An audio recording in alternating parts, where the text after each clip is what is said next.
नमस्कार दोस्तों, स्वागत है आप सभी का हमारे इस चैनल सनातन बेला पर। दोस्तों, अगर आप भी अपनी लाइफ में कुछ नया सीखने की चाह रखते हैं तो इस चैनल को अभी सब्सक्राइब कर ले। दोस्तों, गरुड़ पुराण अनुसूची के भाग 3 में आपका स्वागत है कि भाग 2 में आपने जाना कि 13 दिनों तक जीवात्मा के उद्देश्य से पिंडदान क्यों आवश्यक होता है और 24 घंटों के पश्चात जीवात्मा घर लौटकर क्यों आती है। अगर आपको यह नहीं पता तो आप हमारी यह प्रस्तुति देखे है। आज हम आपको बताएंगे कि 13 दिनों के पश्चात यमलोक के मार्ग के लिए प्रस्थान करने वाली जीवात्मा के साथ क्या क्या घटित होता है और उसके मार्ग में आने वाले 16 नगर कौन से हैं। यह सब आप इस वीडियो में जानेंगे। कृपया वीडियो को ध्यान से देखें। वह धर्मार्थ चैनल को सब्सक्राइब करें कर दो कि पृथ्वी के बाद जीवात्मा एक हाथ लंबा शरीर धारण करके भूख प्यास से पीड़ित यमदूतों के द्वारा महावत यानी हम लोग के मार्ग पर चलाई जाती है। जो जीवात्मा पापी होती है कि उनका मार्गशीट टॉप निकला मांस खाने वाले जंतुओं से भरा और अग्नि से पर्याप्त होता है, और जो पुण्यकारी और सुकृति होते हैं उनका मार्ग सब प्रकार से समय होता है। उनको उस मार्ग में कोई कष्ट नहीं होता है कि भूख और प्यास से पीड़ित उस जीवात्मा को ने यमदूत अत्यधिक दुख देते हैं। प्रतिदिन वह उस प्रेत्योनी जीवात्मा को 247 योजन चलाते हैं एवं यमदूतों के पास से बंधी और आकर के विलाप करती हुई वह जीवात्मा अपने घर को छोड़कर दिन और रात चलकर यमलोक पहुंचती है। उस महान पथ में पड़ने वाले प्रसिद्ध नगरों के शुभ और अशुभ भोग प्राप्त करते हुए वह हम लोग को जाती है कि इस मार्ग में क्रमशः मणिपुर, सौरिपुर, नगेंद्र भवन, गंधर्व नगर, शैलागम, क्रौंच पूर्व, रुद्रपुर, विचित्र भवन, वह पल, दुर्गंध, आना, करणपुर, सुतप्त भवन, रौद्र नगर, पोषण विशेषज्ञ और बहुधर्म विंतीवन नामक प्रसिद्ध नगर है। 13वीं के दिन याद भूत प्रेत को उस मार्ग पर उसी प्रकार से पकड़कर ले जाते हैं जिस प्रकार मनुष्य बंदर को पकड़कर ले जाता है। इस प्रकार से बंधा हुआ था वह प्रेत चलते हुए यह करुण विलाप करता है। वह कहता है कि मैंने किस प्रकार का कर्म किया है जो ऐसा कष्ट मैं भोग रहा हूं कि वह यह भी कहते हुए चलता है कि यह मनुष्य योनि कैसे प्राप्त होती है, कि मैंने इसको व्यर्थ में ही गवा दिया है, कि प्राणी इस मनुष्य योनि को बहुत बड़े पुण्य से प्राप्त करता है। जब हम दूध उसको अत्यधिक पीड़ित करते हैं तो वह बार बार अपने पिछले शरीर द्वारा किए गए कर्मों का स्मरण करता हुआ यह कहता है कि सुख दुख का दाता कोई दूसरा नहीं है, कि जो लोग सुख दुख का दाता दूसरे को समझते हैं वे कुबुद्धि होते हैं। जीवात्मा सदैव पहले किए गए कर्मों का भोग करती है। मैंने न दान दिया है, न अग्नि में आहुति डाली है, न हिमालय पर्वत की गुफा में जाकर तपस्या की है, और न ही गंगा के परम पवित्र जल का सेवन किया है। मैंने जो कुछ भी किया है उसी का फल भोग रहा हूं मैं। इसी प्रकार जब कोई स्त्री इस महान पथ पर लाई जाती है तब वह भी विलाप करते हुए कहती है कि मैंने पति के साथ रहकर उन्हें कभी सुख नहीं दिया है और न ही उनके मर जाने के पश्चात उस वैधव्य व्रत का ही पालन किया है।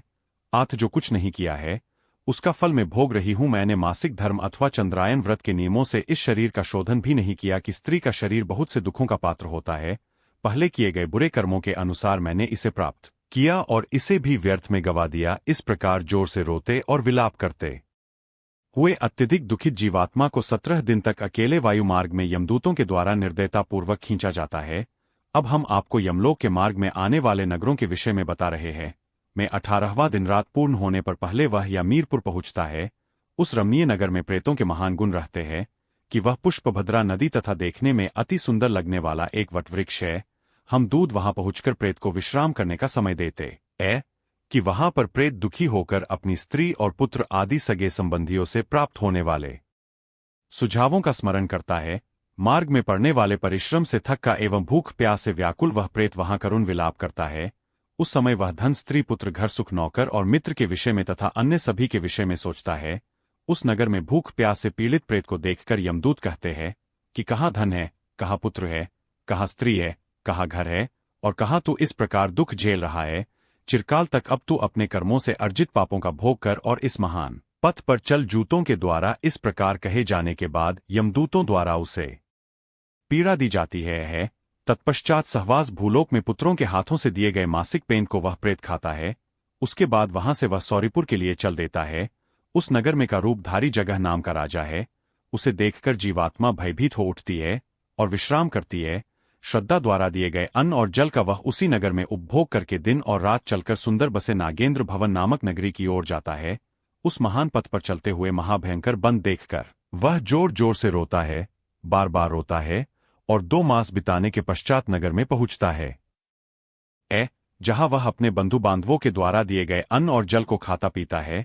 उसके बाद यमदूत पाश में बांधकर उसे दुख देते हुए पुनः आगे की ओर ले जाते हैं कि तीसरे मास में वह गंधर्व नगर पहुंच जाता है कि तीसरे मास में दिए गए श्राद्ध पेंट का यह भक्षण करके चौथे मास में वह हलार्म नामक नगर में पहुंचता है। यहाँ पर एक के ऊपर पत्थरों की वर्षा होती है कि वह चौथे मास में दिए गए श्राद्ध पिंड को खाकर संतुष्ट होता है। इसके बाद प्रेत पांचवें मास में और छूट जाता है कि उस नगर में पुत्रों के द्वारा दिए गए पांचवें मास के श्राद्ध पेंट को खाता है। तदंतर छठे मास में प्रेत क्रूर नामक नगर की यात्रा करता है। उस नगर में छठे मास में पुत्रों द्वारा दिए गए श्राद्ध पेंट को खाकर उसकी संतृप्ति होती है, किंतु आधी मुहूर्त भर विश्राम करने के बाद उसका हृदय पुनः दुख से कांपने लगता है।